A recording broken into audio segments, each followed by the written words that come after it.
No. I was like, you're recording this? I'm not about to be out here looking crazy. This should be good. I got to take some screenshots, so. All right. We out here for entire capitals. Awesome. She got like pearls on and things. I don't know. I don't think those are pearls, man. Those look like straight diamonds. Well, I see. Woo! I knew they weren't pearls, but I didn't think it was. Damn. I get a little icy. Get my mouth shut. Gucci's man out here. I hope you got some good tweets for him, man. I know. I'm nervous. Be good. We're going to talk about both of y'all favorite things. Anyway, let's get into it. Tweet Talk, episode 46. Episode 46 is lit. I think that's Jerry Stackhouse, but I'm not sure. I don't know. I think he was 42. I don't think anybody was 46. It might have been. I might have been like Shannon Anderson on the Knicks or something. 46. That's a weird number. Yeah. Anyway, we'll find out what it is next time. Nope, not yet. Jason. This is my first podcast, y'all. Oh man, welcome to the podcast life. Thanks. It's a very essential part of building an online business is putting out content. Definitely. The first of many for you. First of many. I'm She's excited. like a superstar. She's a budding superstar. Yep. We caught her early for the free. So, like it is every episode, it's Raphael and Charles. And tonight we got a special guest, one Cierra Wilson, aka the Millennial Lawyer. How you doing, Cierra? I'm doing great. Enjoying my Saturday night. You know, that's actually a really cool name. I saw that in my affiliate list, and I was like, I don't know who that is, but they're killing it. So where did you get this Millennial Lawyer name from? So, I think lawyers, we have a stereotype for being like super like pretentious and like rude and arrogant. And I think, I kind of represent something a little different. When people think of me, I like them to think of someone that's like joyful, happy, is like nice, fun, outgoing. I mean, at the end of the day, like I'm a millennial, like a normal millennial. I think my job title doesn't really change like who I am as a person. So that's kind of where it came from. That's cool. I like it. Because you are all those things, which is interesting. Like you're always happy. I think that's dope. I feel like, people who tend to be miserable tend to kind of like exist in miserable circumstances. And they project it onto other people. And so it's tough to be raised around love and raised around people doing well and be upset all the time. But you've seen like if people are coming at you negative, it's probably not you. It's probably just what they're around. They're in whatever community they live in, and around that community we talk about people, we make fun of people, we bash people, we talk down on them. Whereas in other environments, they speak life into you. They want the best for you. They know that we're not in competition. Like you're not going to take all the money. It's not possible.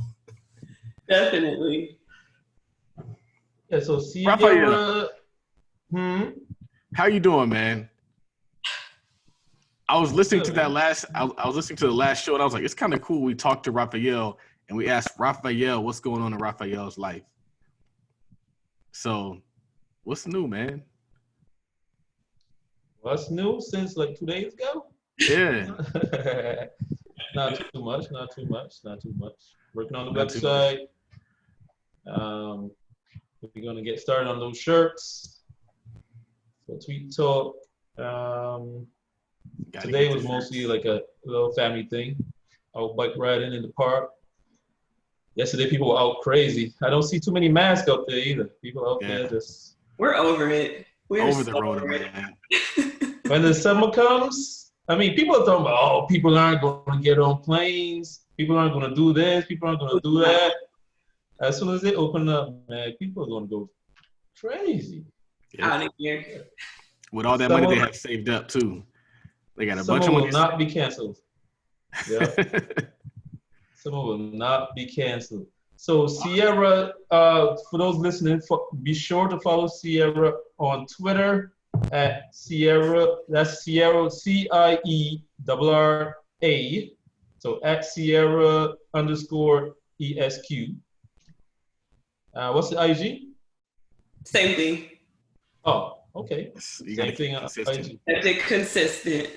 Made it easy. Yeah. That works. Yeah, that's good. First of all, what kind of law you practice? So I practice corporate law.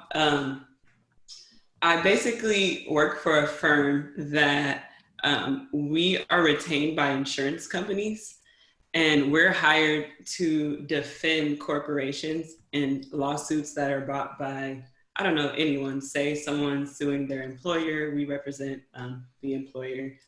If someone slipped and fell at a Target or something, we'll represent Target. Basically, we represent the big guys. She represents the people that I sue.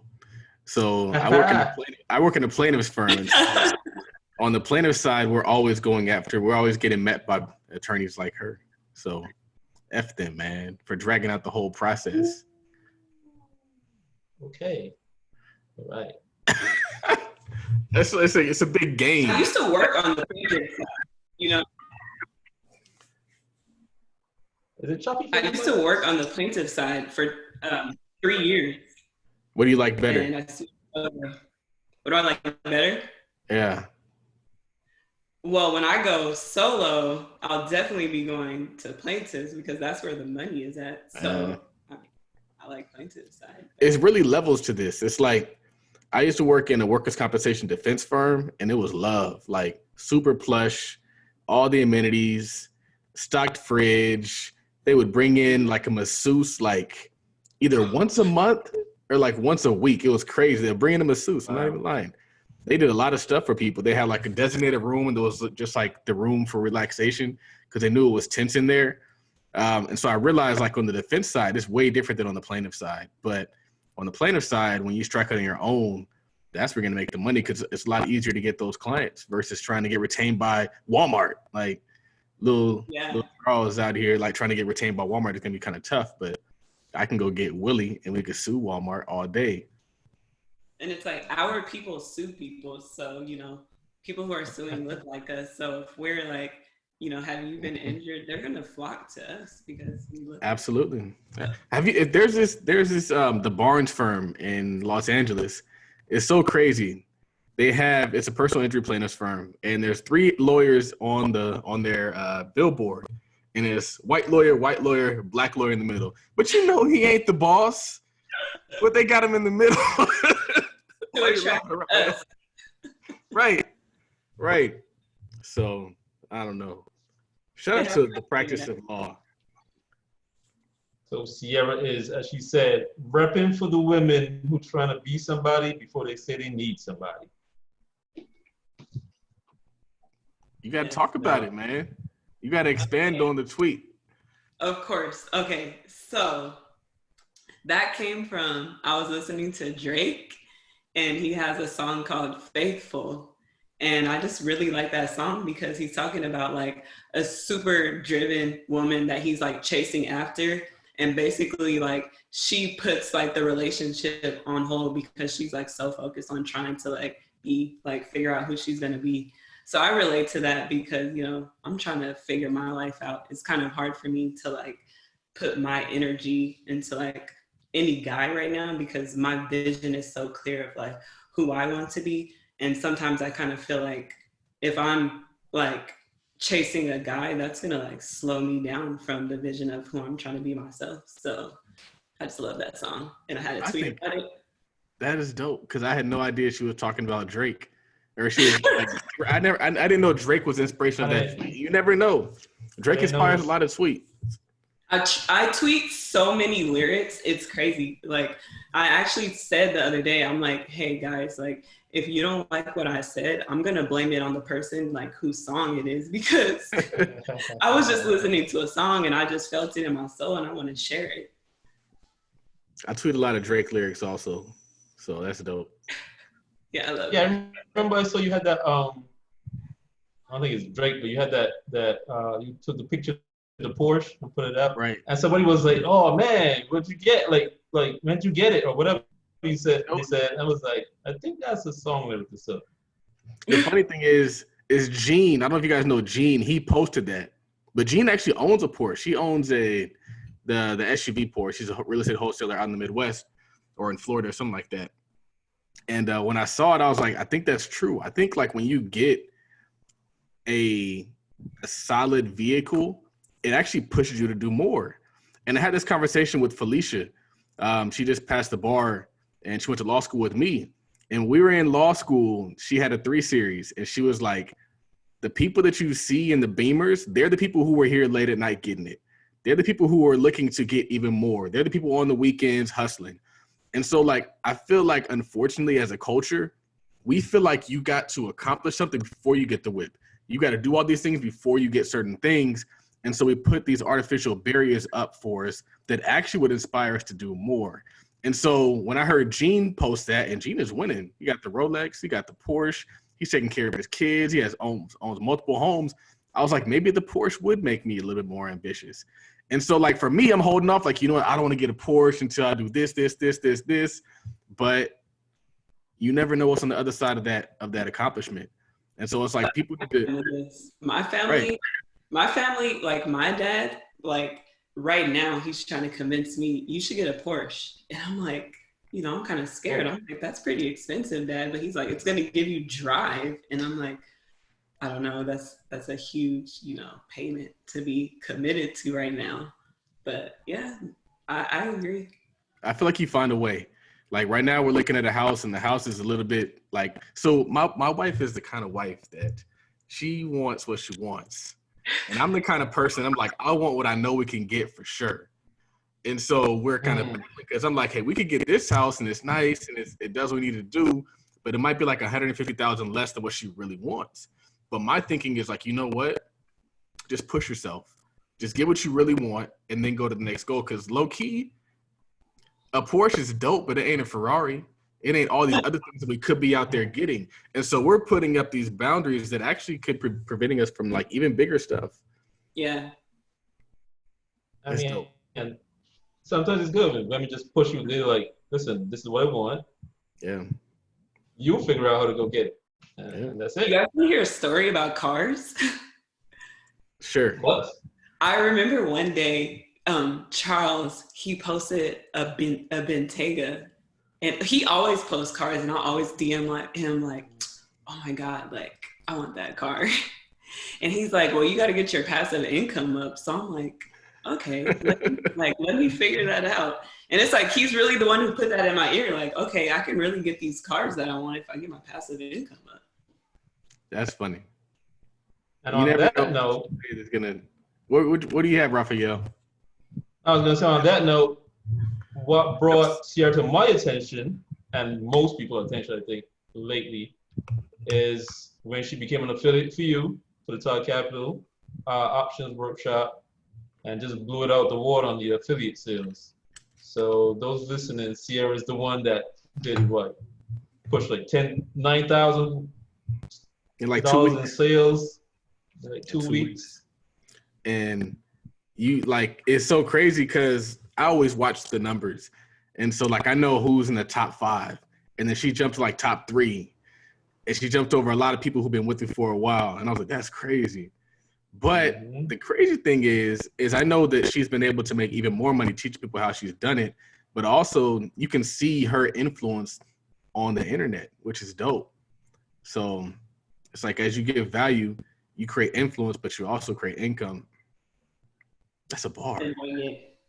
I've been really enjoying it. It's like, it's the coolest thing ever. And really, you know, I think the way that I jumped is because when you added me as an affiliate, I already had people hitting me up, right? So like that first week, I kind of put it on hold because I'm like, he said he's going to make me an affiliate. So I'm going to keep posting my wins and these people are going to stay interested. So my first week, that first wave, it was like my friends and family, I'm assuming. But then after that, after I got, I kept seeing you helped Todd make a sale. I'm like, $55. Like, I need more of this. So I literally was just like, this is my desk. This is my office. So I'm literally sitting in my office and I'm just like, how can I go out? How can I reach more people? I only had 1,600 followers at that time. And I'm like, how can I branch out? And then I started thinking about Chris's course and I'm like, he was talking about running ads. And I'm like, and I saw Charles had just ran an ad. And I'm like, I think I have the image that I can run an ad and people will come to my page. So I ran that first ad with Black millionaires and it was just a wrap. Like I couldn't even believe it because I don't know what I expected out of like affiliate sales, but I was just like, it was starting to exceed my expectation. And then it also became like, I started chasing it because I'm like, I really want to live in a high rise downtown and they're like $2,800. So I'm like, oh, I can make this money on the internet and not touch my salary. And then I won't really feel that bad about paying for a $2,800 apartment. So that really became my drive to like start selling more. That's dope. I think what's dope about your story, and when I saw it, I'd never seen it before. I'd never seen anybody who invested money into their affiliate sales. Everybody else wants it to happen organically. They want to post tweets, they want to send emails, they want to post on their personal Instagram, but you literally invested money into your affiliate business. And that's what I think was so dope to me is it's a business. And so you got to treat it like a business. And I've talked about that before. It's like people think it's just like something to do. Like, no, like it's real money, especially the way people are running it. Like, I think I do 40%. I think Chris is starting to do 50%. Like, we're basically partners at this point in time. So, yeah. Can you talk about the image? I think that's dope to kind of touch on. Which image? Like my actual like picture, like the actual like ad, or like my image like online? Well, you said that you feel like you have the image that's going to bring in sales. I think it's very important, and you froze on. I'm freezing. Yeah, you're freezing on us. That's too much ice. That's what it is.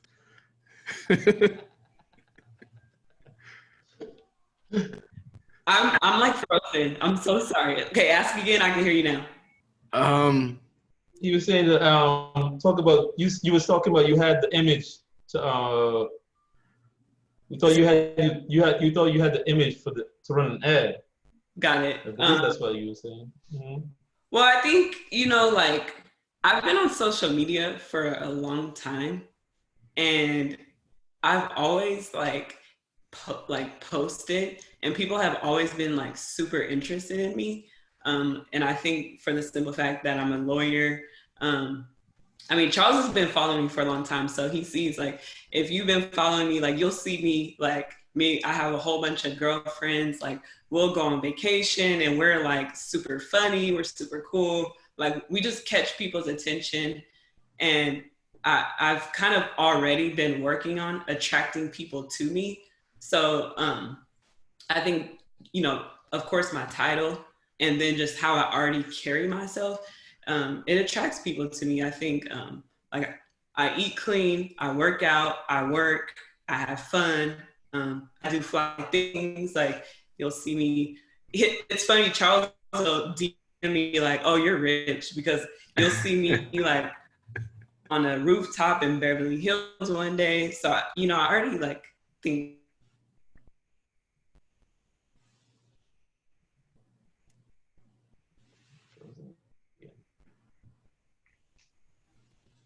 I'm frozen, guys. You guys are frozen. It's funny that you can see that you're frozen. Right.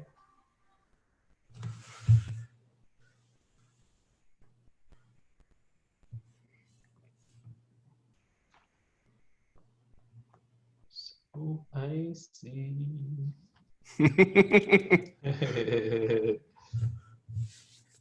That's what we get for bringing on Young Jeezy on the podcast.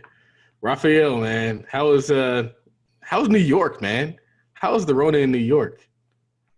I don't know. I haven't been to New York. You know, it's funny. I'm in Jersey, but you know, it's funny. I was on the phone with Sammy from Back Real Estate Dialogue. He's actually in New York right now. That's where he's from. He's actually in New York right now. I didn't know that. I could tell I could tell he's not from LA. I don't know where she is. Yeah, he's telling me he's actually in New York right now with his family. Why would he do that? It's like the worst time. He had a funeral to go to. For coronavirus? No. Okay, I'm back. It's working, I think. We can hear you. You're back. All right, now we can see you moving. Yep. Can you see me? It's like off and on. It's like it'll pause and then it'll go live. My Wi-Fi is so loud. Yeah, you're like buffering. Cierra breaks the internet. Okay, I'm gonna call in. I'm gonna call in from my phone. Okay. My Wi-Fi is so whack, you guys. I don't know what is going on. I feel like I should have I'm trying dressed to up. figure Man. out which number. I'm looking real casual right now. Yeah. You should have known if I was coming on. Like, damn, I gotta break out the new suit. I wish I had told her nothing. Let's see. I'm trying to call you. You were supposed to be loose. What do you mean? Nah, I said she was supposed to be loose and relaxed on Tweet Talk. Oh.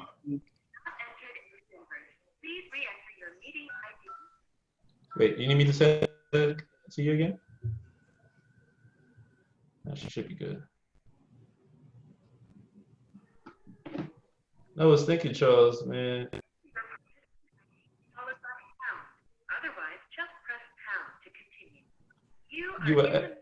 You were asking me if I replaced my working income.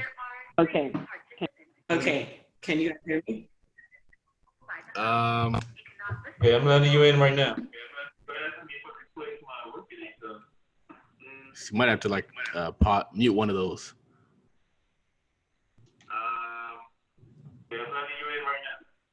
Okay. Okay, she closed out the other one. Okay, can you hear me? Yep. Yeah. Perfect. Sorry, I don't know what is wrong with this Wi-Fi in this place. It's all good. Yeah, man, we've done it worse, honestly. We recorded it from gas stations, train stations. Man, I forgot about that one. I fell asleep on the episode. I was snoring on the episode. I was talking to Sammy about that today. We've been doing this for a while. I was talking to Sammy about that today. I was telling him that's the one video I would love to throw up on YouTube. That was funny. Because you were goofy on that one, man. You were like tired. Was that you coming back from the baby shower? Yeah, it was baby shower night. Yep. I was turned. I putting in work. I think it was like Hennessy Privilege I drank that night. Do you remember when you found your sunglasses? So speaking of expensive alcohol, have you had the Clase Azul, Cierra? Yeah, I have. Is it good? Like, I know it's like the cool thing to post on social media these days. Yeah, I don't know. Like, it's smooth. Everybody's saying it's so smooth. Before I got on the phone with you guys, I was having 1942. I think it's like the same. The same? I like 1942, but I never had the Class A. But I think, honestly, 1942 is more expensive than Class A, right? I don't know. I don't buy these things. You live in there. Sound like Nakia Oglesby, living their best life. It's like, we don't pay for this stuff, man. I'm so ready to meet that woman. She seems awesome. So, Charles, you said if they control your income, they control everything. Man, I was thinking about, the thing is I always have these thoughts as I'm thinking about different things. if that makes sense. So I was sitting here and I was thinking about this house, and I was thinking about like how I'm gonna like put up a significant amount of cash to take care of it. But I was like, man, like if not for the cash, it would have been kind of tough to make that happen. Because unfortunately, like if people control your income, they can determine what house you live in. They can determine what schools your children attend. They can determine what kind of food you eat. They can determine what kind of car you drive. They can determine if and when you go on vacation. But when you have a business, you get the control. You get the freedom. You get the power. And so I was just thinking about how like traditional lending is W-2 lending. They're looking at how much is your 9-to-5 income, how much is all these different things. And I was like, you know what? Like my business income is nuts. Like I could buy this house in cash if I wanted to. But like the crazy thing is like if you depend on the law office of X, Y, and Z to take care of you, you might not ever get it. And so I think that was kind of like a revelation, but also was kind of frustrating. It's like, bro, like if I sat around waiting for a job to make these things happen for me, I'd never get them, no matter how hard you work. And the business will allow you to get there in no time, especially the better that you get at business, the more money you make. And so at this point, I'm like, we're actually kind of polished at it. So like my goal used to be one thing. I used to be Mr. 1K a day. Now it's like if I need 1K before I wake up. I need 1K before 8 o'clock. I got to hit 1K because I had, and a lot of that is predicted by the work that I did before I went to sleep. So if I was pushing tweets, if I was making promo happen, like it's going to carry into the next day. So I'm not banking on what I do when I'm asleep. I'm banking on what I did when I was awake before I went to sleep to then carry over into the next day. So I would just say that like it's a revelation for me, and I think it was a revelation for anybody because that tweet got a lot of traction, is we got to stop letting other people control how much money we make. Because it's not even just about the salary at this point. It's about everything. And when you have kids, and Raphael, you have kids, when you have a family, you really start to realize that, like, I'm not going to let the CEO of this firm determine what kind of life I live. I determine what kind of life I live. You, Cierra, I know you got some thoughts on that. Wholeheartedly. You know, I come from a family, my parents and my brother, they're all entrepreneurs. And, you know, I'm the one who has, you know, a job, you know, I have a boss to answer to. And I definitely felt Charles' tweet because, you know, I'm around these people that have absolute freedom. You know, they make all their own decisions while I'm kind of forced to do what my boss tells me to do. Every part of my life, from my time. If my boss calls me and tells me, hey, I need you to write this report, you know, I have to drop everything I'm doing and write a report. And as a woman, that troubles me because, you know, I'm, you know, planning for my future, and I don't have kids right now. I'm not married right now, but I'm anticipating the day that, you know, I have a family, and I would just absolutely hate, you know, if I have some established routine that I'm trying to create with my children and some person above me can throw off that routine. So I'm kind of getting to the point where I'm like, you know, I need to be my own boss. You know, I need to, you know, my life needs to be in my own hands. I can't really allow these people to dictate how I'm going to live. 100%, Raphael. And that was a new tweet, man. Yeah. And Cierra, you said if you're striving for $100,000 salary, let me tell you, it's not the move. I was stoked to get into a 6-digit salary until I realized I'll be slave for the 100K. And my earning capacity is significantly greater if I bet on myself. I was going to pull that tweet too, by the way. I like that one. I feel like there's so many things that I have to talk about with that I'm even going to pull it up to talk about, you know, that tweet. So Hold on, what'd you say? What'd you say? I'm pulling up the tweet myself to Oh, go okay. through each part because, I think it's pretty packed, So starting off, you guys saw that I tweeted, I would say in 2018, I was making $14 an hour because I was, still a law clerk. I wasn't a lawyer yet. And all I could think about was, I can't wait until I get a job making $100,000. I was just so focused on that, and I just thought that was going to be like the end all. I thought, things were going to, my life was just going to be like absolutely amazing once I started making $100K. So I got the job making $100K June of 2019. And once I started realizing what goes into that job, making $100K, I started to feel actually underpaid because as a lawyer making $100K, like these law firms, they want to own you. I'm a slave to a billable hour. I'm required to meet that billable hour requirement. And basically, there's just so many tasks that I have to do to earn the $100,000 that I feel like it's kind of hard to earn any dollar above that $100K because all my time is being spent working, Yeah. And then me talking about my earning capacity is significantly greater.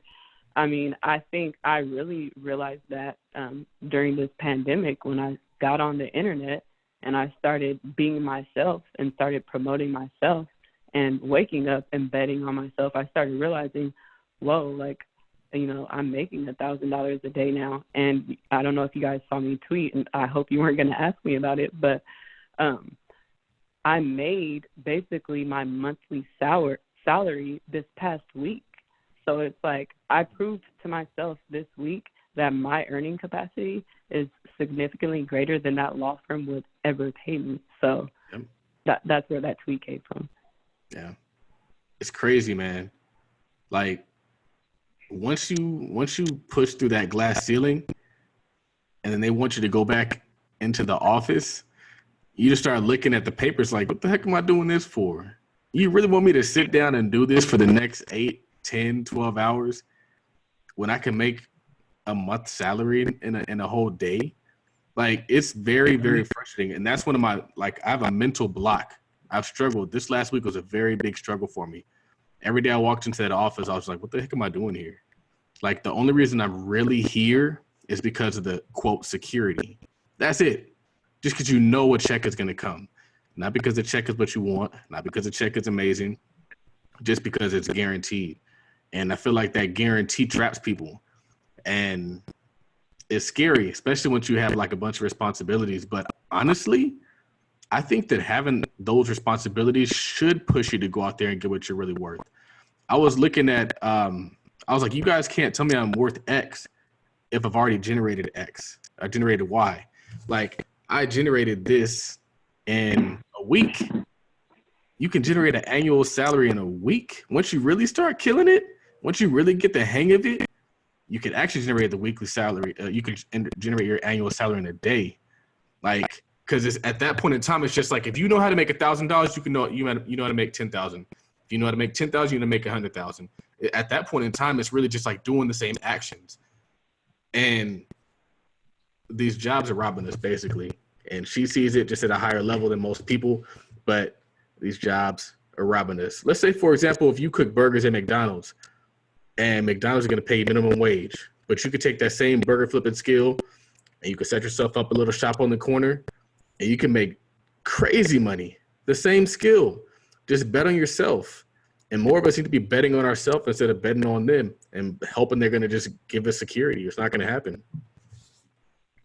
And I think it's really weird. And I'm pretty like analytical and I like to dig into our psychology, but I think it's so crazy that we trust another person with our livelihood than we trust ourselves. Like, look at what Charles just said. He just said, you know, there's quote unquote security.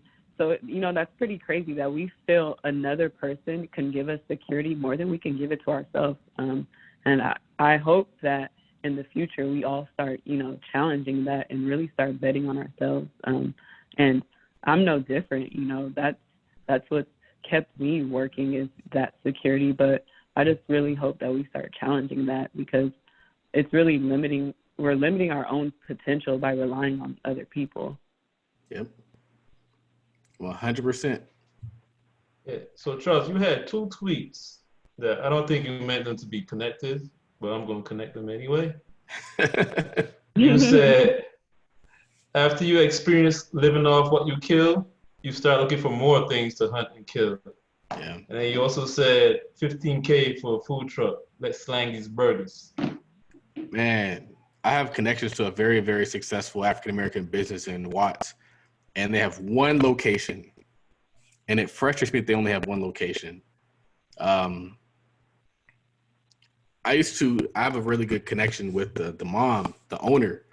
And I keep telling her, we got to expand this. And it's so funny. I was talking to my wife this morning. I was telling her, I was like, do you know how McDonald's started? Do you know how Starbucks started? It was a guy who came to a business that was successful. They had one or two locations, and he blew that shit up. Howard Schultz didn't start Starbucks. He bought it. The Ray Kroc didn't start McDonald's. He bought it. And so I keep eyeing it. I'm like, bro, like, we're going to blow this up.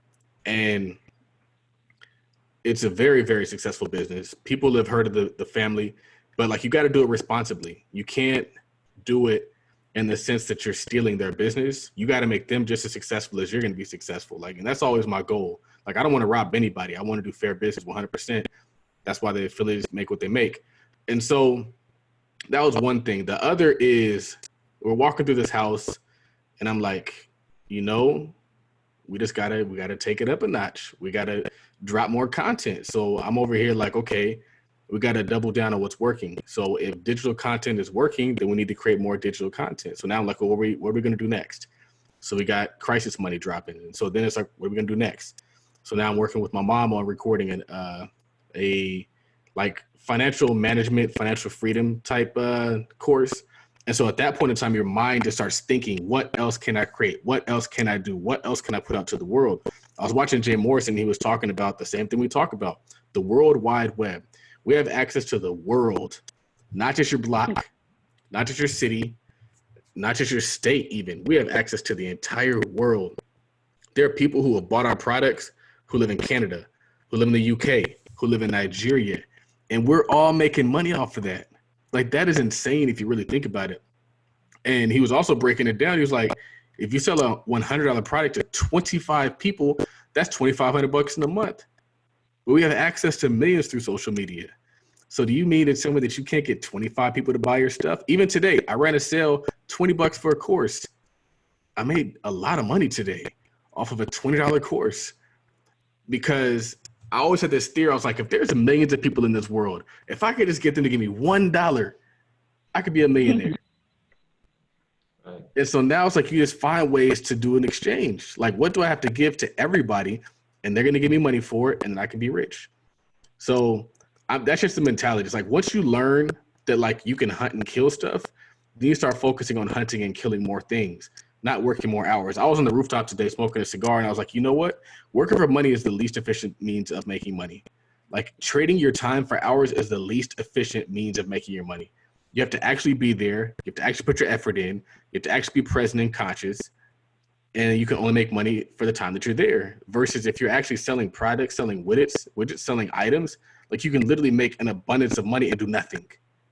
Like, that is business. And that's why business wins.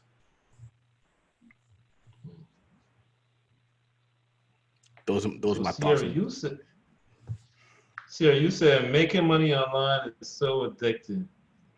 And now you got your own course that you put out.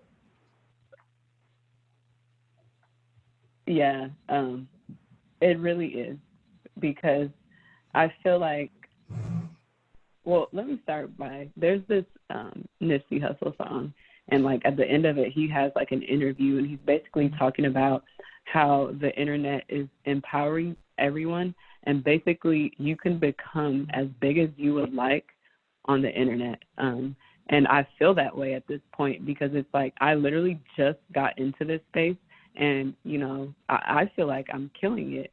And I'm starting to shift my mind to, okay, I'm making $1,000 a day. And these past few days, I've been really brainstorming, how do I make $1 million? I know I'm 100% capable of doing so.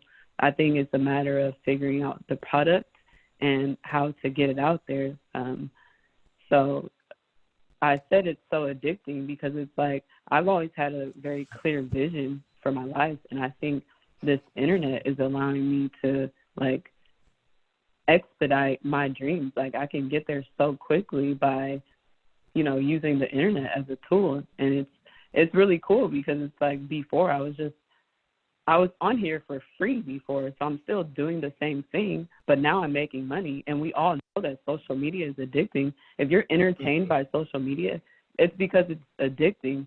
So it's like there's a level of like, there's an extra, you're even more addicted when you're into social media and then you start making money on social media. I feel like I love that Nipsey Hussle, I guess, interview. And I always try to post it. I used to post it and like record it and play it. And now you can kind of do it with like the Apple Music little gift, whatever they call that thing. But it's so powerful. Like people really look over that, and he was just giving out game. He was like, the internet has empowered us all. It's like giants are gonna fall, giants are gonna crumble. And you said something that I wanted to touch on, and since I went down that lane, I forgot it. Oh man. Dang it. But yeah, it's dope. And shout out to Nipsey Hussle, man, because it's so true, 100% true. Well, she was saying that you're on the social media anyway. It wasn't that. It was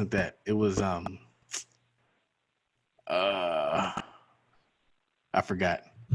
It's okay. Oh man, Charles. It'll come back to me. It'll come back.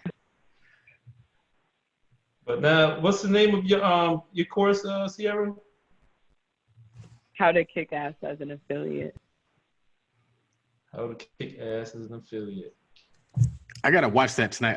I'm pretty sure I bought it. I know I bought it. Yeah, that's pretty good. And I got it myself.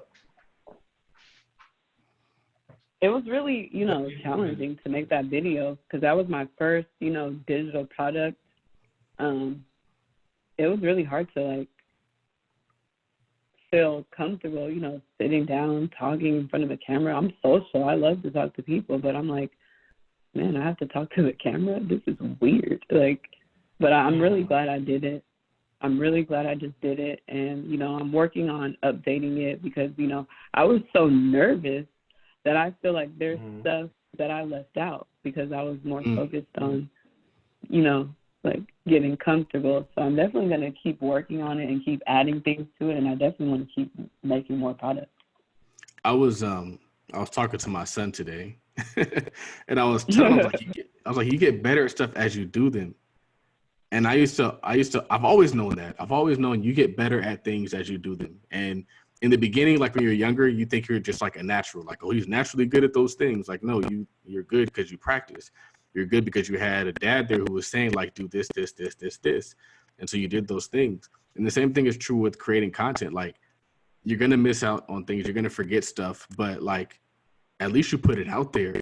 And now the next time you do something, it's going to be even better. So now I'm looking at this next course and I'm looking at it from a whole different dynamic. I'm like, you know what? I'm not going to push it out there quick, even if they rush me. I'm going to sit on it for a while. I'm going to create these slides. I'm going to take my time. I'm going to send it to Wale. I'm going to have Wale look at them. I'm going to record it in pieces. I'm not going to just sit down and try to record the whole thing. I'm going to record it in modules. I'm going to send it to an editor. I'm going to have them edit all the stuff out. Mcdonald the voice going to edit my stuff. But like, you don't get there step one. You get there step 2, 3, 4, 5, 6, 7, 8 after you've gotten the criticism. And I feel like success hurts. If you go into the weight room, if you go into the gym, that shit hurts. But everybody wants business success to be like, oh, but like, no, know, it's like that's what she does. She exercises, she works out, and that stuff hurts. And so I think the business is gonna be the same. You're gonna get slander, you're gonna get people taking jabs at you, you're gonna get people like we're putting out content to the world. And you only get to step 2, step 3, step 4 by crossing step 1. And so I think that's very important because I don't think we ever really put it in that idea, that paradigm. Is it like success hurts? Launching a business hurts. Putting stuff out there is gonna hurt. Getting rich hurts. Like it just is what it is. Are you gonna put up with the pain or are you gonna just put up with the poverty? Bars. Yeah, for sure. Yeah, I agree. Like I think it's really I'm really glad that you talked about that because like I think a lot of people, you know, look at, you know, people like us and they think that it was easy. And that's why I really felt it was important to talk about the fact that I failed the bar, you know. My journey hasn't been easy. Like, so if someone sees me having fun on social media now, I think it's extremely important that I share with them how I got here because I think, you know, in this social media world, everybody wants to show the end product, but, you know, I'm really trying to show people the journey because I think, you know, my goal is to inspire, and I don't think anybody's going to be inspired if I just show up on a yacht one day, but if they see me struggling and they know what it took to get to that yacht, you know, you are inspired and you want to be like that. Yeah. Yacht life, yacht master 2. And she will be pulling up on the yacht too. You know, in the course, she's like on the beach or something. Oh, really? Shooting the video. Yeah. Right? I'm in my front yard. Okay, so it looked like she was on the beach or something. I'm like, wait. Living the No, life. I was in my front yard. You know, that's where I'm comfortable. I'm comfortable outside. I'm like a bougie hippie. Like it's just a weird like dichotomy that I am. Like I can't. It's hard to describe myself, but it's like I really, you know, love being outside. I love yoga. I love nature. I love water. I love mountains. But I also like really nice things. So I felt like it was really important for me to record outside because it's like that's who I am. When I'm working, like if I'm working from home, I'm usually sitting outside. So I just wanted to share from outside. She had a tweet that said, "I don't follow the rules and they don't like that." Man, so you know that's G-Eazy, and I'm telling you, all my tweets come from songs. That's G-Eazy in that song 1942, and he says that, and I just resonated with that so well because like since I was little, you know, I was the kid I stayed in trouble. You know, like I used to get suspended from freaking elementary school for cussing. You know, and I just always kind of like I've always gone against the grain. Something in me always just felt like what you guys are telling me is false. Always, like from childhood. And, you know, it's crazy because this society, they push on you that if you're like that, like you're bad, right? But it's like in reality, that's leaders. Leaders don't just accept, you know, what you're saying. You know, we're not just sheep. We're like, no, this is how my life is going to be, and I don't care what you're talking about. And I've been like that since I was a child. I have a vision of how I should be as a lawyer. I'm gonna be that type of lawyer, and you know, people are gonna have to accept my truth. I'm not gonna accept what people are pushing on me. One of the reasons why Cierra and I have a connection is because she's also a Currency fan. And Currency, he made a line. I was listening to it today, and he said, "They set us up for us to lose. They set it up for us to lose, but we ignored the rules." And I feel like that's so true. It's like the rules really just protect who's already in power. They aren't for the new guy to rise up. And so they say, you can't do that. Like one of the most frustrating things is like, in order to crowdfund real estate, you got to spend like 10 grand just on docs. Like that's crazy. Who wants to spend $10,000 just on paperwork? And so what happens is people who could be piecing together deals aren't going to do it. And so when I was out there and I was doing what I was doing, people are like, you can't do that because you didn't spend the $10,000, dude. And I'm like, that's so funny that you say that because we did it and it works, but we did throttle down. And so what happened is as I learned the rules, I started to kind of like create new plans that worked around the rules. So for example, like I think I was talking about this in the last podcast, like you technically can't advertise an investment club, but you can advertise an investment community. And so we stopped doing the investment club full tilt, and now we advertise like hell the investment community. And now the investment community does numbers. It's really insane, Raphael. If you knew, it'll blow your mind because you got to create some shit. So I thought that was dope because fuck the rules. And I know I've heard multiple rappers talk about that. Like the rules just box you in. They don't benefit anybody but the police officers and the government officials and all the people who are already in power. Like it does not empower the little guy. Definitely. And I think, I think in our career too, in law, it makes you really feel like rules are just made to be broken because it's like I'm defending the people that have quote unquote broke the rules. So I really don't feel like the rules apply to anyone. I think it's just a guideline and challenge it. You can challenge it. It's okay to challenge it. I think successful people, they challenged it. I think if you look at like class system in America, like I'm pretty sure the people in the middle class, low class, they don't challenge the rules, but those people, once you start getting to the upper class, they challenge things. And that's where I'm trying to be. I'm trying to be challenging things. I'm not trying to be a sheep in this world. That's a bar right there.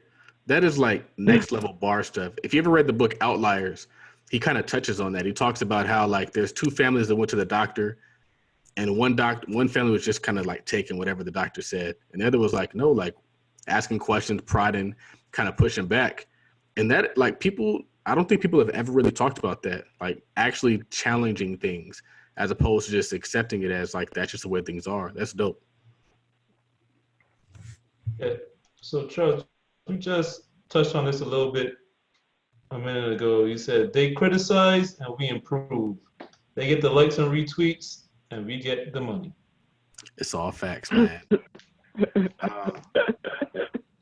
You know what's funny is like I think we got to start applying like the things we talk about to like legends. And a legend would be Elon Musk. Elon Musk, he puts out something they never seen and he gets criticism. That can't work. Who's going to want to drive a car with a battery? Who's going to want to drive a car that costs $100,000? He's making cars only for rich people. Oh, that car is ugly. Oh, that car is this, that car is that. And as they criticize, as they throw darts, he's probably just shaping his strategy around the new suggestions that he's getting from the haters. Like haters really just give you suggestions to do better. They're saying, hey, like maybe you should edit this. Hey, maybe you should revise this. Hey, maybe you should improve this. Like they think that by being a critic that they get power. And there's a quote that says like there's never been a statue that was erected for a critic. But the thing is, and what I was realizing this morning as I was going through my thing is I was like, you know what? I'm going to beef the hell out of this shit. It's going to be heavy. So I'm digging in. I'm doing more research. I'm doing more learning. I'm doing more like rehearsing what I'm going to say. I'm over here like, let me line up this editor. I'm over here like, let me figure out ways to make this that much more dope. So they get the likes and the retweets. They get the, that's so funny, dude. But I just made $16,000 today. Who's going to be mad at that? Like, that's in real life. Like, that's the crazy part about it. It's like they're over here giving me more fuel.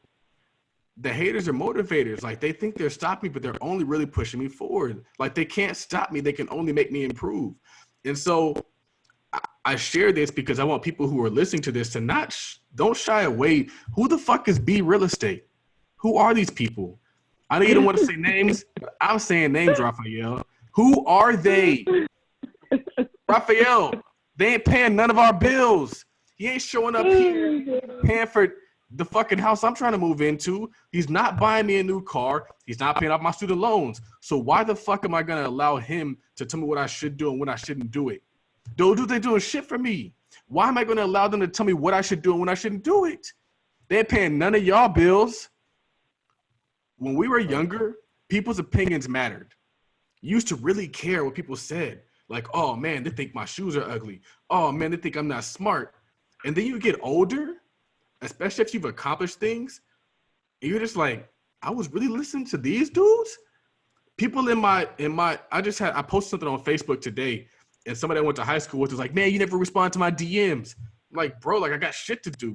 I'm not over here just waiting to answer all your DMs. But that same dude wasn't really that dude when we were in high school. Maybe if you were that dude when we were in high school, we'd have something to talk about, but you're probably a jerk. So I'll say all this to say, and it's no disrespect to them. I'm just saying, you don't get to tell me what I can do. Nita does not get to tell me what I can do. You're not paying none of these bills.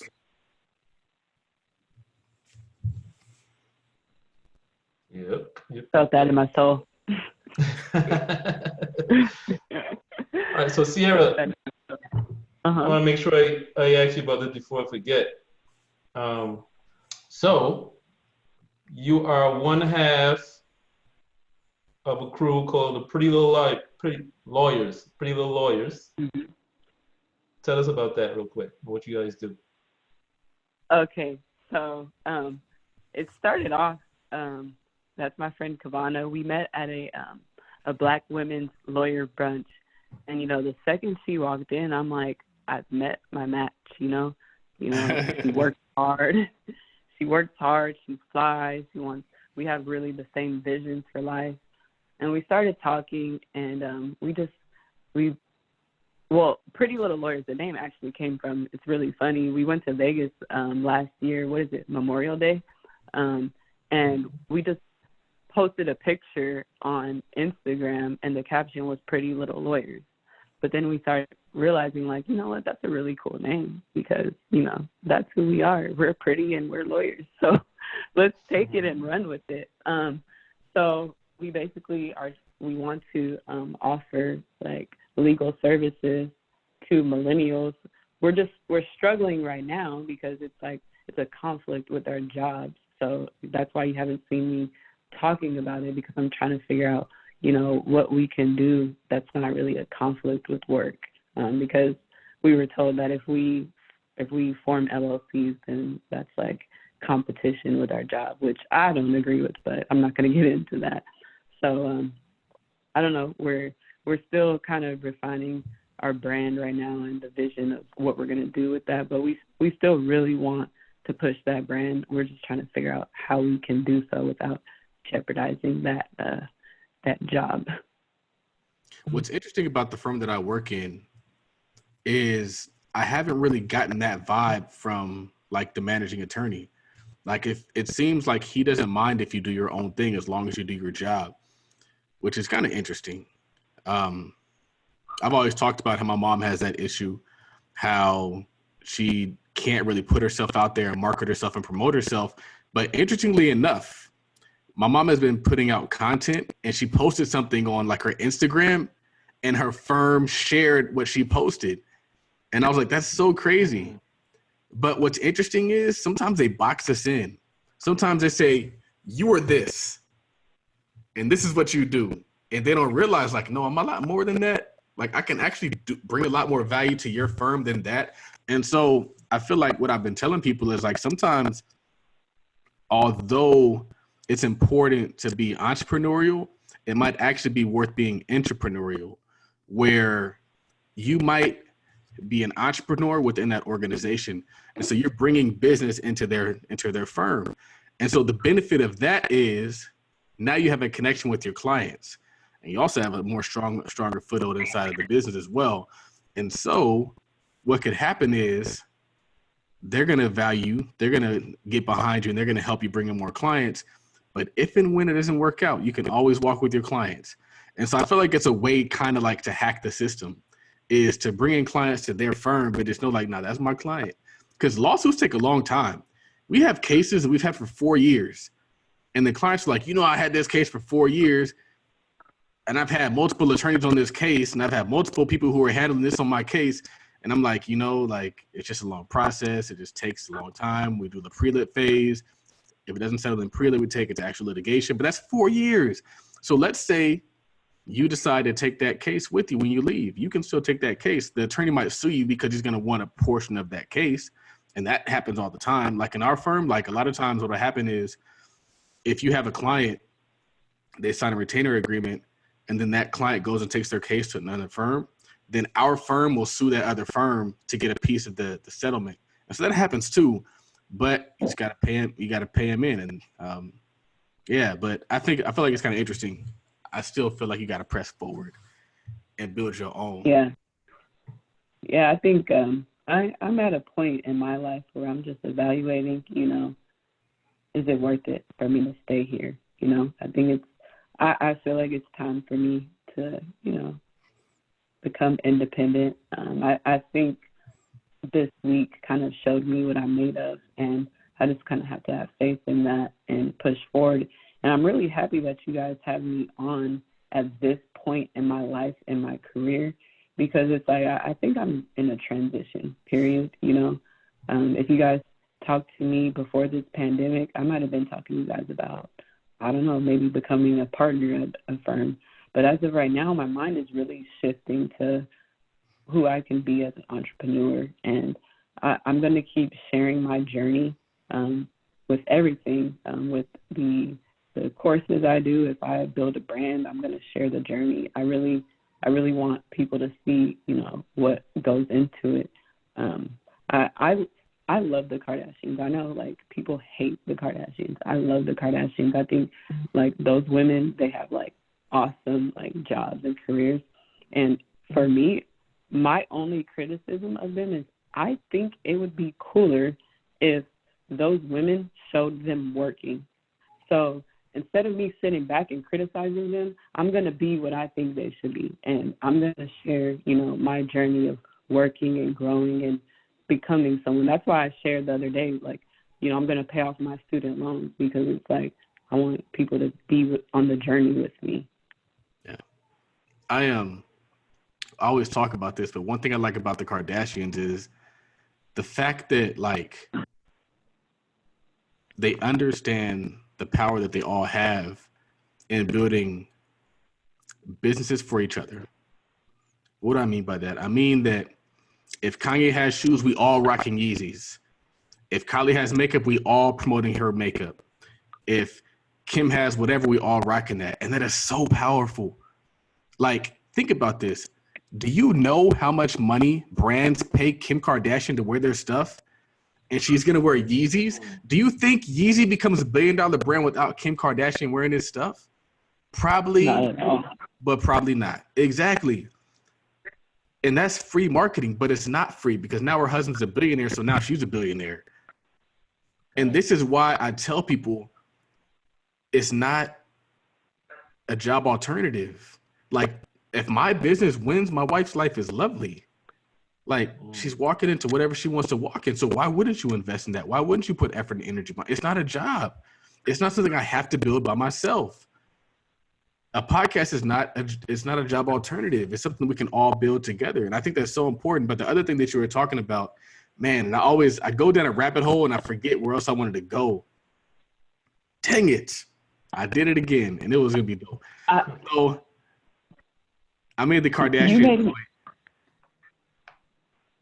You made me think of something too.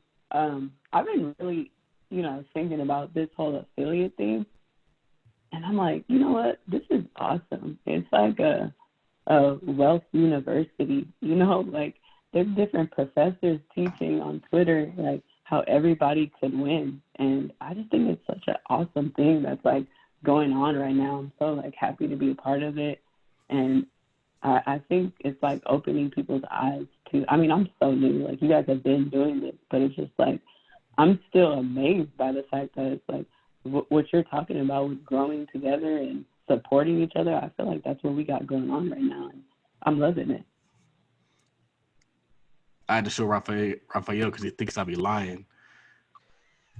You think I'll be just lying about this stuff, Raphael? I don't lie, man. I ain't never seen nothing bad. We've been hustling. You know what? You want to know how I got the idea to launch something for $20? Is I was looking at Twan Kennedy. He posted something today. He did 16 grand in a day. And I looked at his stuff and I was like, he's selling something for 20 grand or for $20. I'm like, it has to be working if he's doing it. And honestly, this is how I got to the point where I am with like selling lower cost products like Chris does. Is I was like, Chris is making 40 grand a week. And he's not selling a product that costs $2 grand. He's selling a product that costs $50. Let me see what would happen if I switch my whole strategy and lower the cost on everything. And so that's why I'd sell it at what I sell it for. And that's why, despite people saying you should charge more, like, no, it's like the ultimate arbitrage. If you can teach somebody how to make $1,000 for $100, you'll have customers for life. So anyway, what do you got, Raphael? What do you have, rather? Yeah, so I've been thinking about this like all week, and I saw a tweet from Cierra that kind of sums it up. This affiliate money, which is kind of like base level for making online money. It's like, man, I don't have like, when I first started making like a little bit of this affiliate money, I only had like 600 followers on Twitter. Right now, I'm just at about 1,000. And it's like, if I'm making, and I'm not making Sierra level money, but I'm like, if I'm making this money with this little bit of followers just tweeting, it's like, what's possible? And Sierra said, I think people's number one obstacle is the belief that it's not possible. Definitely. Since I was like I think I was in like 7th grade. I remember my mom made me watch The Secret, and basically The Secret is about like manifesting the life that you want. And I think people do the opposite with that. You know, they manifest a life of limitations. You know, they tell themselves, you know, I can't do this because of this. And then, you know, as a result, they're not able to grow. But I think what I've learned just with this affiliate marketing and now with my own course, you know, when I started, I literally, some random person DM'd me and said, so are you going to make that course? And because I see opportunities clearly. So I'm like, why not, when she told me, right? So that was the start of it. That was like the Wednesday before last. And I just decided to do it. And then and I closed my DM and I just went to Canva. I made my cover sheet and I came back to Twitter like, hey, pre-order this course. And I set the date for Saturday, so I was forced to do it. And I told myself, you know, I didn't say this maybe I did say it on Twitter, but I was texting my friend. I was like, you know what do I have to lose? If I sit down and talk for an hour about what I did, I can at least make an extra $100 a day doing it. Mm-hmm. And then the craziest thing happened. I made $1,000 the first day. So for me, it was like the universe was telling me, like, there's more in this.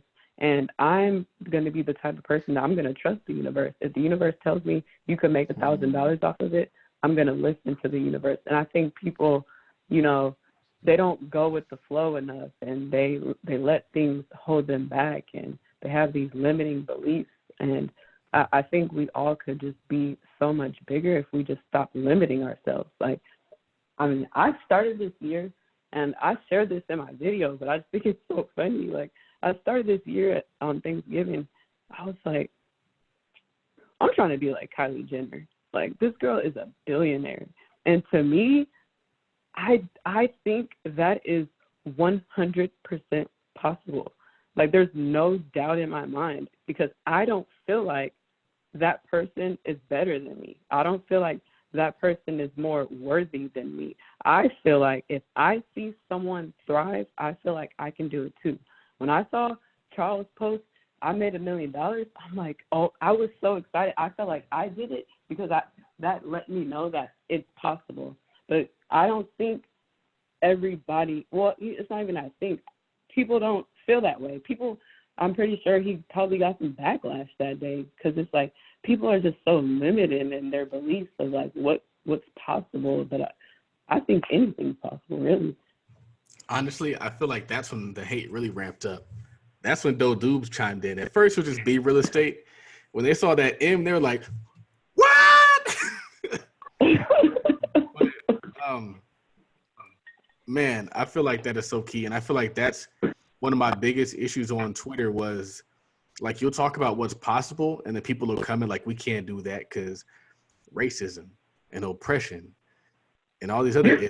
And it used to frustrate me so much because I have the secret book, I've read it, and I also have watched the movie. And it's just like, I believe that it's all possible. And then even if you never even seen it before, and I feel like that's the thing is like people have to see it before they believe it, but that doesn't mean it's not possible just because you haven't seen it. You just haven't seen it. Maybe you got to be the first. We always celebrate all these black first. Maybe you got to be the first black X this time, but that does not mean it's not possible. And it used to be really frustrating, and I used to go back and forth with people, and then I just kind of focus on just proving it to myself, where it's like, it doesn't matter if you see it. It doesn't matter if you believe it. It just matters if I can do it, and I'll put all my effort and energy into doing it. Yeah, and it's like if you shoot for the stars, what is it? You shoot for the moon, you land for the stars. It's like I'd rather give something my all and see where I land than not try at all. Like, you know, I see people say all kind of limiting things on Twitter, and I'm just like, to me, it makes me sad because I'm just like, if you only knew that if you just tried, and first of all, if you just told yourself that you can, you would. And that doesn't happen. And I've been, I at the end of my video, I basically told people, like, if you want help trying to figure out, like, what it is that you're going to set forth to the world, like what your niche is, reach out to me. And so, you know, I have people DMing me, and I'm like, just call me. I don't have time to sit here and, like, engage with you over DM. So they call me, and it's like the first thing I tell them is, like, look, okay, if I'm on the phone with you, my time is worth money. So I'm going to tell you right now, first of all, you need to believe in yourself. Like, I don't know, like, where your belief system is right now, but I need, if I'm, you know, investing my time in you, I need you to believe that you can make it happen. Like, if you can do me any favor, that's the only thing I need from you. Like, you don't have to shout me out. You don't have to do anything, but please get off this phone with me believing that you can make it happen. Please. Like, if I didn't spend time talking to you, because it's like that's the most important part. You know, if you ask me, like, I didn't pass the bar until I told myself I could do it. I think in reality, I didn't think I could do it. And once I realized I could, it got easier. And now I'm just like, I need to start telling myself I can, and things are starting to fall into place for me. Dope. That is cool, man. And Charles, you said the main reason I struggled in law school and the bar was because my mind was on business and getting rich. I had the first semester of law school, I actually I did bad. I did very, very bad my first semester. I had to, like, write an appeal letter. And in my appeal letter, I was basically saying, like, you know, I had a dope career before this whole law school thing, and I came to law school, like, to kind of, like, on a whim, but I don't really need law school, so y'all should let me get my scholarship back. And the girl read it, and she was like, you should probably take all that stuff out. And, like, what I realized is, and this is crazy, I don't know if it's, like, a good thing or a bad thing, but I've always kind of struggled just because I knew that I always had a backup plan. And sometimes the backup plans aren't a good thing. But I know successful people are professionals and entrepreneurs, but, like, I've always known I was going to make money in business because I just knew business makes you rich. And my goal, I always tell people, like, my goal is not a good income. My goal is not a good job. My goal is get rich. And so I've struggled with that. I've struggled, like, every time I've, like, had to take like any exam, I couldn't stop doing other stuff that was like making me rich. Like I couldn't stop doing the real estate. I couldn't stop doing the investment club. I couldn't stop doing all these different things. And it was like, bro, like you literally have to shut everything down and do bar 100%. And I could never shut everything down because I always had other stuff going that was like in get rich mode.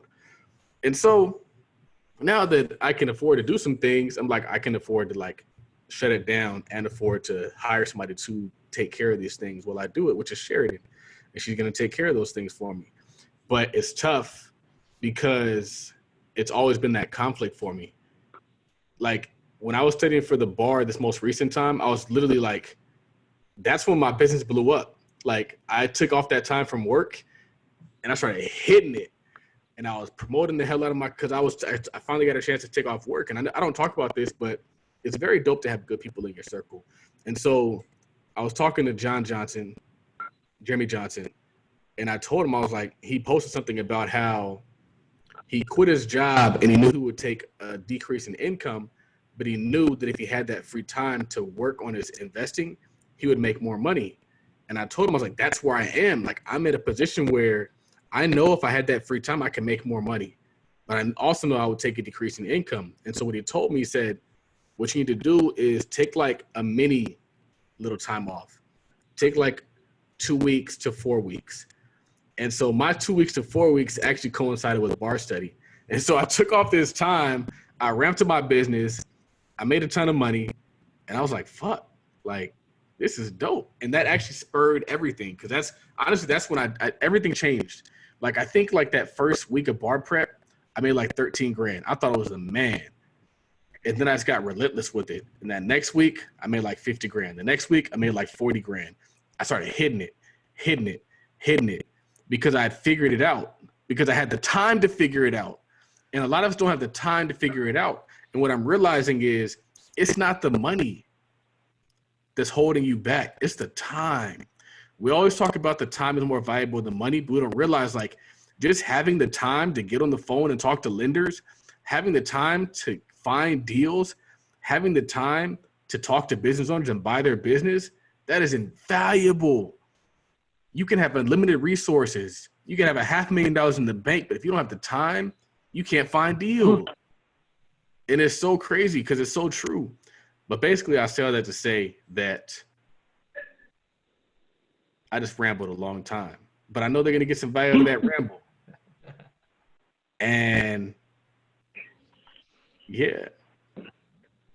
I don't even know what the was about. I do that all the time. He was asking you about struggling with law school, and I felt that too, because that's how I was, you know, like I hated law school. I hated studying for the bar because it's like, I mean, even at a firm, just all of it, like I went to law school because I'm like, I want to be rich. I didn't go because I want to be in court arguing with people because I'm passionate about being an advocate. I'm like, those lawyers, they make a lot of money. They have a lot of power. I want to be that, you know? So then it becomes really hard when you're sitting there and it's like they're telling you these things that don't really seem important, and they're not really telling you. You're like, hold up, I came here to learn how to get rich, and y'all not talking to me about that. So that was hard to like. 100%. It was so hard. It was so hard. The one class, if you ask me, is relevant now, and that's probably biz orgs. Can you relate? Yep. Like that was probably the most important one for business, but other than or in contracts. But other than that, I'm like, man, like so true. They didn't give me what I came for. That is so true. I used to like. I think that was like the fact that I had to like study stuff that wasn't really important to me, and then also like I had to take time off from my life. Like you can't get through law school and do other shit. And that was so frustrating because like I saw everybody else out here like living their best lives in their homes of like homes and sticks. And I was like, dang, I'm in the library. They're out there just like traveling and going out to eat and eating sushi. And I'm over here just like having to drive back home to Wildomar. Like it was lame. I hated that part about law school. Like low key, like it was so frustrating. Man. But yeah, that is something really important is like you're in law school, you're learning all these different things that like don't apply to being rich. but like the goal is to get rich. I used to be in law school and they had like real estate investing books, and I would find the real estate investing books and read those instead. Oh man, I can relate so much, man. That we had the same law school experience, and it's so funny because I had a tutor during the bar, and I thank God for that tutor. But one day it was 4th of July, and my neighbors behind me, they're having a pool party. My parents are in Santa Barbara. All my friends are partying. And my tutor calls me and she tells me, you need to write an essay. I'm like, look, I don't want to do anything today. Like, I'm mad, that I have to be studying. And she cussed me out. She was just like, you feel sorry for yourself. But, I say that to say, like, it was just so hard because it's like law school and our career in general, it's really hard because it's like we have to make sacrifices that I don't think anybody understands but other people in the profession. But I don't think like just like the average person understands like what being in law entails. I think this is the first time we've ever had a lawyer on the show. I love this. I love this show because we can just like get dope people on the timeline and say, hey, come on to the show because you're dope. I think that's so cool. And now we can just tweet people, like just at people and say, yo, you need to be on the show. And people are like, yeah, man, whenever you're ready. I was telling Raphael, like, I think we cracked the code because low key, it's a lot of shows out there like the Ty Capital Millionaire podcast. When I first started the Ty Capital Millionaire podcast, there was no other. Now, off the top of my head, I could probably think of like 5 others. And it got kind of lame. It's like, man, it's so many other real estate podcasts out there now that like, what can we do to differentiate ourselves? And that's what being wealthy is about, is differentiating yourself. Like you can't, I was thinking about this today. I was like, you know what? The reason why I've been able to become successful is because my product isn't like everybody else's. Anybody can sell t-shirts. Not a lot of people can sell something that talks about options. And so you got to be different at scale. And so I feel like that's where we are right now. It's like we have something that's really dope and it's different, but it's at scale. And it's not like we're out here trying to compete to say, I know you got that other t-shirt on, but put this one on. Like, it's just a struggling thing to kind of get into. What you got, Raphael? Yeah, man. Well, Cierra said, pride comes before failure. You lose the moment you stubbornly try to reinvent the wheel. I love it. So, I mean, I came on here to be real, so I'm going to tell y'all what I was talking about. So, I think, like, I don't have pride when it comes to, like, if I don't know something, like, okay, like, let's talk about options. If I don't know options, I'm not about to challenge Charles until I've reached his level of expertise, right? And it basically came from me. I saw, somebody tweeting about how they're not paying somebody to retweet. They'd rather have organic growth or whatever. And for me, I feel like that's pride because it's like, bro, if you just put the money up, you're going to, like, grow exponentially. But your pride is telling you that you need organic growth. And it's like, what does that, I don't get what that means. Like, what's organic? Like, I mean, what huge company isn't advertising? I'm about to advertise myself because guess what? I'm trying to be huge. I'm not about to stay in my network. The people who know me aren't giving me their money because they don't want me. They don't want me in that Bentley Bentayga. But these random people that don't know me, they could care less. They'll give me their $20 100 times. Yes. So true. That is so true. So it's like, I said that because it's like, I feel like, if the blueprint tells you that you have to pay for something, then you follow the blueprint. You don't challenge the blueprint until you've got it figured out. So that's really where it came from. Girls and women are just so smart. They don't like compete. They just do things to win, if that makes sense. And when I saw that tweet, I was like, he's a dope dude. I respect that dude. But I definitely disagree with that tweet. I was like, if you got to really look at, I tell somebody, like, if you look at the math of it, you can pay $100 for an ad and make $5,000, if not more. Man.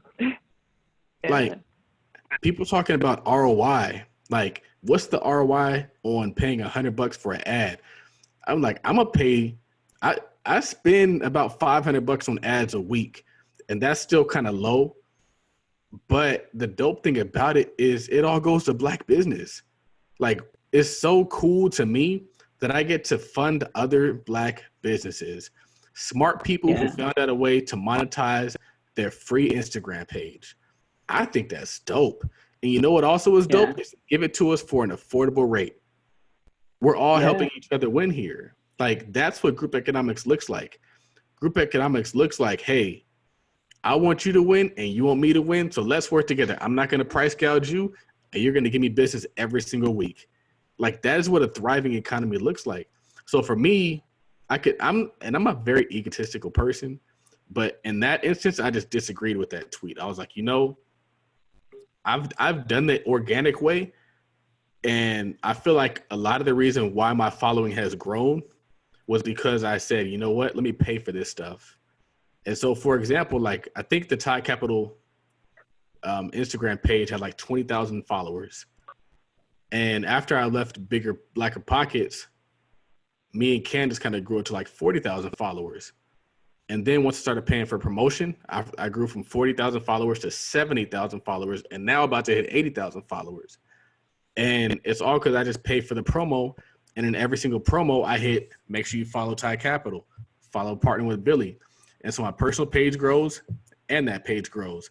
And so it doesn't make sense. Black Wealth Renaissance, I used to run ads through them individually. And I was on their page and I saw that they have this thing called like the Black Wealth Group. You can pay like $150 and they'll put you on like 4 different pages. So you get on Black Entrepreneurs, I think what they call it. You get on Black Wall Street 2. You'll get on Black Wealth Renaissance. You'll get on like Start a Black Business. And the crazy part about it is you get like 1.5 million people who follow them, like who get a chance to see your post. And it's like $150, but I used to pay them all individually. I used to pay Black Wealth Renaissance like $50, Black Wall Street like $50, and some other people. I pay a lot of people a lot of money, but it's just cool because you don't gotta do that. Like, I feel like we do have a lot of ego tied into it, and that's why we stay broke. Because we feel like, nah, I gotta do this. Like, no, bro, like, maybe you should hire a graphic designer to design your graphics. Like, you might think that you're not as dope because now you're not out here designing everything, but sometimes paying people is gonna actually take you further. And I'm at that point now. Like, there's people out there who are better than you. It's an employee mindset. It's an employee mindset when you think that you got to be the smartest person. You got to be the best person. You got to be the most efficient person for you to make money. Entrepreneurs know I have the idea and I put the pieces together. And then those pieces build me wealth. And so that's where I am these days. Like, I don't want to be the smartest person. I have somebody who is an affiliate, who was an admin and an affiliate, and she runs that community way better than I could. And I pay her $500 a month, and then I make whatever I make per month. And that's just where we are in business now. Like, we just gotta. I would rather pay people. Like, I tell people, entrepreneurship to me isn't just about like passive income and making a bunch of money as much as it is other people working for me, as opposed to me working for money.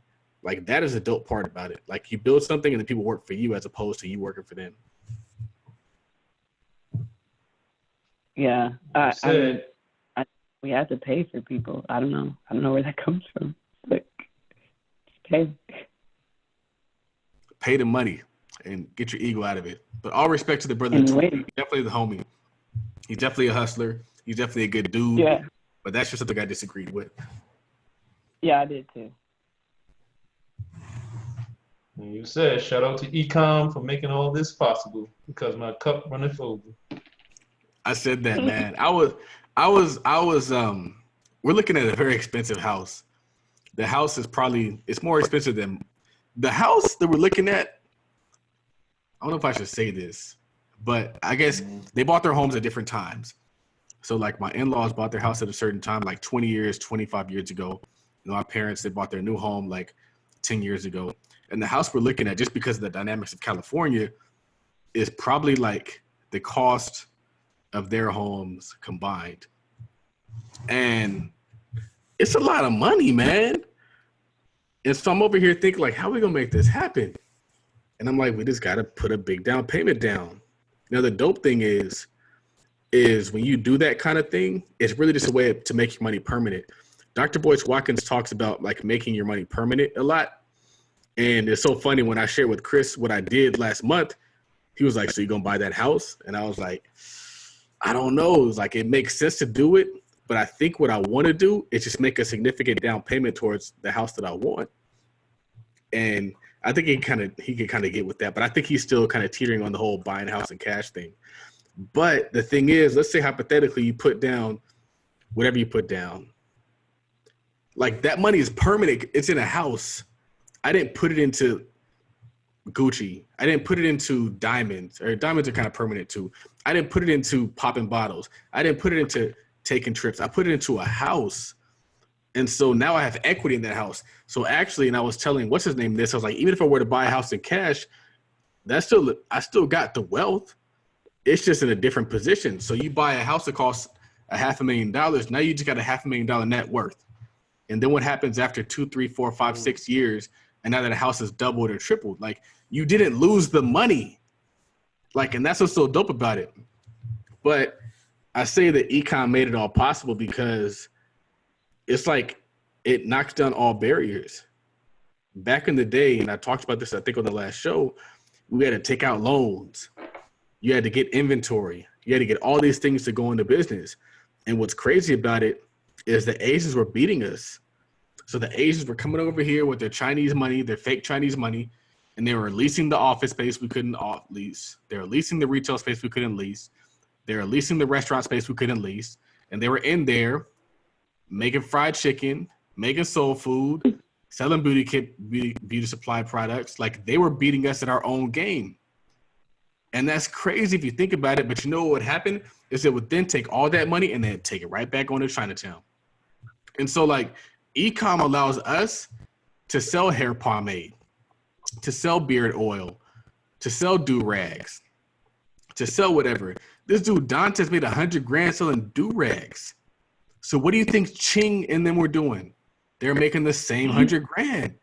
E-com allows us to replace them. And it's crazy because this is one of the things I was going to talk about earlier, is that, like, a lot of us were before our time. I had a necktie company that was before its time. My necktie company, I started in, like, I forget when. It might have been like 2016, maybe before then. But, like, e-com wasn't as powerful then. So getting somebody to buy something from you and then for you to ship it to them was foreign. Now, that's what they do every day. So I was before my time. But these days, if that's what you're doing, you just got a business. Like, we don't know any different. Like, that's all we do these days is go online and buy stuff and ship it. And so I just feel like now is a prime opportunity to be starting your e-com business, to be getting that e-com money, to be hustling up that e-com bag. And I want to see more of us doing it. And I'm testament of it. I saw Chris doing it, and I started looking. I analyze stuff. I don't just see it. I'm like, if Chris has the ability to sell to the world, and the world is millions of people big, I don't got to sell to everybody. I just got to sell to 1%. And I started doing the math. I was like, okay, if I can get on pages, they're going to blast me out to 1.5 million people. I just need 150 sales in a day.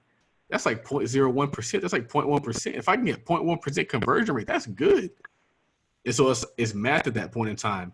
E-com is going to take us all to the next level. But the crazy part about it, and what's frustrating is, like, they legit priced us out for so long. They could legit tell us, like, no, you can't buy this. They could legit tell us, like, nah, you can't afford to do this, this, and this. But now we do it. And I think that Chris kind of closed that gap with Alibaba. Like I know Cierra, she's buying product. I have my product coming in, and my wife is going to start having her product coming in. She said she wants to have a home decor company. And like, I'm all for it. You want to sell home decor? Let's do it. But like, we are in an adult position and we got to capitalize on it. I'm still getting sales, Raphael. They got to stop. This is my return to econ. I actually, I talk about it in my course too, and I haven't really talked about it on Twitter, but before I went to law school, like I was also ahead of the curve. I used to sell shorts and T-shirts on Instagram, and at like this whole ad thing, this is not unfamiliar to me because I would reach out, you know, to these girls who would have a huge following. I would just DM them or email them and be like, hey, can I send you my shirt? Can I send you my shorts? And this, at that time, this was like 2013. At that time, they did it for free. They used to just post. They just needed posts. You know, they weren't charging. I don't know how much these huge Instagram models charge for a post, but they were doing it for free. And I'm just so happy to return to it because it's like now I'm like bigger and better, and now I understand like life more, business more. I know how to negotiate more. But it's so cool, and I think it's like it's so much easier than I think people realize. Like it's just very like straightforward with like if you want a product, like if you want to sell something, it's so easy to source it from China. It's so easy now to build a website. It's so easy to reach out to a page to promote you. It's so easy. Like with Shopify, you can just throw a label on your package and it's out. Like it's really such a simple process. And I'm so glad to be a part of it. And I just want to see more people doing it, and especially our people, you know, like we don't have to go back to work. Like whatever you're passionate about, like let's make it a brand. Like I convinced my esthetician, I was like, girl, she works at this wax place. I'm like, don't go back there. I'm like, I don't know how much they pay you, but I'm assuming they pay you $150 a day, if that. I'm like, you can make $100 off of one facial. All you have to do is promote yourself on social media. I posted a picture of my facial. She's been booked and busy this whole time. So it's like every person I come across, if I could talk to them and convince them, like, hey, whatever it is you're interested in, like, put it online, like, let me be that person, because it's like, it's too simple for people not to be jumping on. It's frustrating because, like, people don't see it. Like, if you have a job, it's because you're making somebody else money. And it's like, if you do hair, if you do whatever, you're making somebody else money. So that means you can make somebody else money. You make yourself money, rather. And so it's so key. It's like you have people who, like, in the age of social media where you can just kind of post stuff. Because, like, for me, I'm kind of an impersonal person. I'm not the person who's going to go knock on your door and ask you to buy something. I'm not the person who's going to even ask you to buy something like over the phone. But I can post some stuff on Instagram all day. I can post some stuff on Twitter. And I don't got to know what you look like. I just got to know that you want to spend that money. So it's just cool that you said that, because, like, econ back in the day, back in the big cartel days, back in the whatever, it was before its time. And it's matured now. And Steve Bezos is, Jeff Bezos is definitely a big part of that. Speaking of Jeff Bezos, I think we should talk about this. Raphael, we'll start with you. What is your thoughts on the whole, like, him becoming a trillionaire and him getting all the slander he's getting on Twitter? I haven't been paying attention. I mean,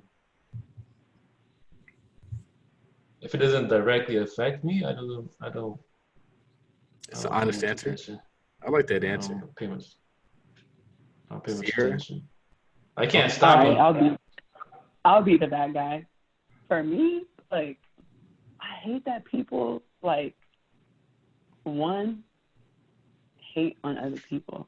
Like, there's just so many things about it. First, it's like, I'm not going to look at Jeff Bezos and be envious, you know? It's just like, that's awesome what he's accomplished.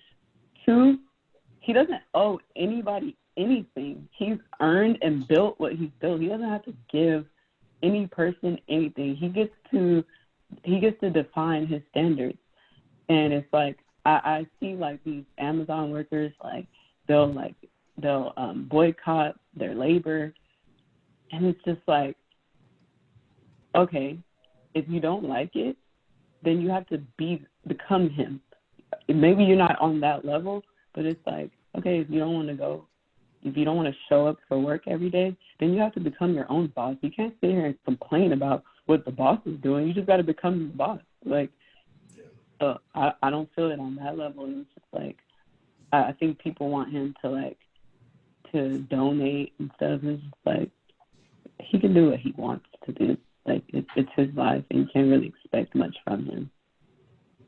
The crazy thing about people who like boycott their labor is those are the people who get their job shipped overseas. And then they're like, we're broke, we poor. Like, bro, like, he was going to pay you what he was going to pay you. You could create your own or whatever. And so, like, for me, I take two stances. Like, I'm over here like Bezos ran it up. But then I'm kind of weirded out by the people who like defend Jeff Bezos aggressively. I'm like, yeah, that's kind of weird. Like, I'm kind of like Raphael, like, he gonna do what he does. Let me focus on what I'm doing. But like, it's weird when there's people who are like, we need billionaires because we need Apple iPhones, or like take the opposite approach who are saying like he doesn't need that much money. I'm just kind of like, whatever. Like, let me just focus on like becoming one. But it's weird. Yeah. Like, I'm just kind of like, it doesn't matter to me. I see the conversation on Twitter, and I think it's interesting, but I'm not going to chime in. I'm not going to aggressively and use energy to help Bezos become richer, because it doesn't improve my life at all. But I'm also not going to hate on him, because he should be able to do whatever he wants to do.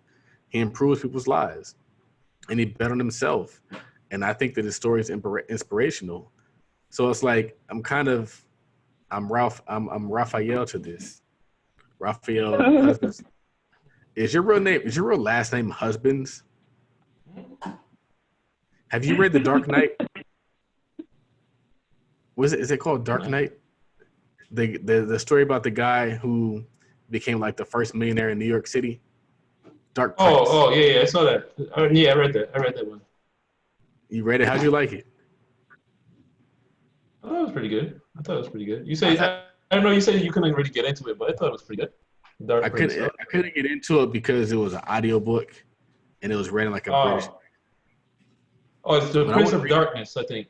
The Prince of Darkness. There we go. There we go. Anyway, we're gonna wrap this up. You always want to wrap it up. She's getting sleepy. End it sometime. Raphael's getting sleepy. It's like 2:00 where Raphael is. Oh, he's on a different coast. Almost. Yep, I'm on the East Coast.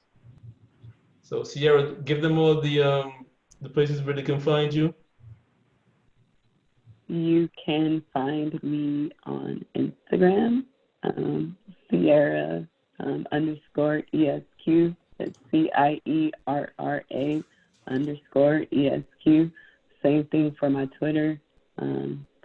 Really, you can find things I'm working on in my bio on Instagram and Twitter. That's it, really. And it's lit. And I think we got a lot of gems. It's like another 2-hour episode. Maybe like an hour and a half. So as always, you can follow us on Twitter. You can follow Raphael at Work Money Life. Follow Charles at Todd Billion. Follow him also on Instagram at Todd Billion. Follow the podcast at Tweet Talk Podcast on IG. And we got that merch coming for you. We got the shirts coming for you. And we also got to figure out some other stuff, because we can't just be in the t-shirt business. What can we do to differentiate ourselves, Raphael? We got to figure out some way. We got to brainstorm.